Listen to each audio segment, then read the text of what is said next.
ঢাকাই চলচ্চিত্রের অমর নায়ক সালমান শাহ, যার নাম শুনলেই মনে পড়ে এক অপূর্ণ স্বপ্নের গল্প।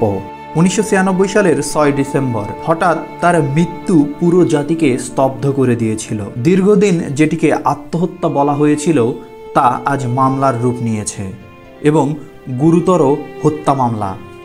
মামলার প্রধান আসামি সালমানের সাবেক স্ত্রী সামিরা হক এবং সহ অভিযুক্ত অভিনেতা আশরাফুল হক ডন।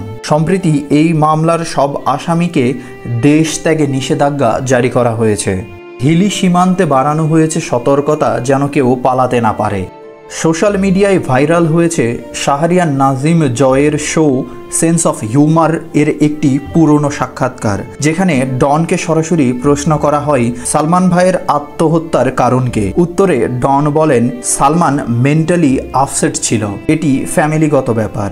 কিন্তু একই মামলার আরেক আসামি রিজভী আহমেদ ফরাদ তার জবানবন্দিতে বলেছিলেন এটি আত্মহত্যা নয়, এটি হত্যা।